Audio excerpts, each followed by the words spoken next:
और इस युद्ध में महाराणा प्रताप के घोड़े चेतक तथा मेवाड़ी योद्धाओं ने अपने दुश्मन सेना को पराजित किया था। इसी युद्ध में महाराणा प्रताप ने चेतक पर बैठकर ही बेलोल खान को घोड़े सहित अपनी तलवार से दो हिस्सों में काट लिया था। हल्दी घाटी के युद्ध में चेतक को हाथी की सूंड का एक कवच और उनके शरीर पर कवच से सब कुछ ढक दिया गया था।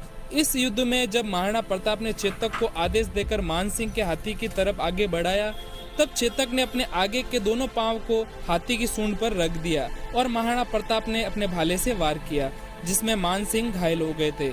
इसी युद्ध में चेतक की एक टांग हाथी के दांतों पर लगी तलवार से घायल हो गई थी, पर घायल चेतक ने अपनी चाल में किसी भी तरह का परिवर्तन नहीं किया, जिससे अपने स्वामी को किसी भी प्रकार की अनहोनी का अंदेशा न हो और चेतक घायल अवस्था में ही युद्ध भूमि में डटा रहा।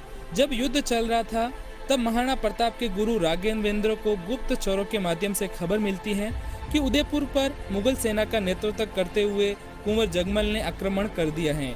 तो इसके बाद गुरु राघवेंद्र तथा अन्य योद्धा सभी महाराणा प्रताप को हल्दी घाटी के मैदान से निकलने को मजबूर करते हैं और उदयपुर की सुरक्षा करने का निवेदन करते हैं।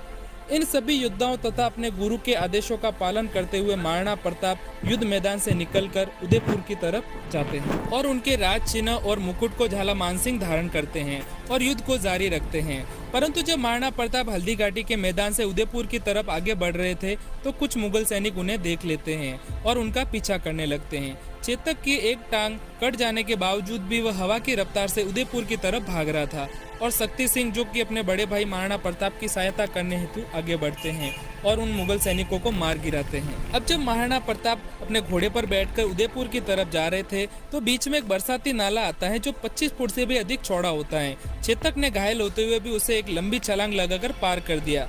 जब दूसरी तरफ चेतक पहुंचता है तो बुरी तरीके से घायल होकर वहीं बैठ जाता है। जब चेतक नीचे बैठ गया, तब महाराणा प्रताप को अंदेशा हुआ। तभी महाराणा प्रताप देखते हैं कि उनका भाई शक्ति सिंह अपने घोड़े पर बैठकर उनकी तरफ आ रहे हैं। जब शक्ति सिंह महाराणा प्रताप के पास पहुंचते हैं, तो महाराणा प्रताप अपने घायल चेतक घोड़े के पास बैठकर वैरागी हो रहे होते हैं। इसके बाद शक्ति सिंह महाराणा प्रताप से क्षमा याचना की मांग करते हैं और उनके पांव छूते हैं। तभी महाराणा प्रताप अपने भाई को गले लगा देते हैं और उदयपुर पर जगमल के आक्रमण की बात कहते हैं। तभी शक्ति सिंह अपने घोड़े को महाराणा प्रताप को देते हैं और कहते हैं कि आप मेवाड़ के गौरव हैं, आप उदयपुर पहुंचकर राज परिवार तथा जनता की रक्षा करें। इसके बाद महाराणा प्रताप उदयपुर पहुंचकर राज परिवार तथा लोगों की रक्षा करते हैं। चेतक की मृत्यु के बाद महाराणा प्रताप तथा उनके भाई शक्ति सिंह चेतक का अंतिम संस्कार विधि विधान के साथ करते हैं।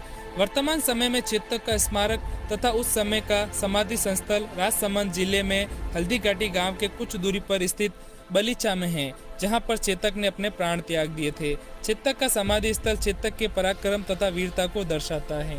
जय महाराणा प्रताप, जय मेवाड़ और जय चेतक।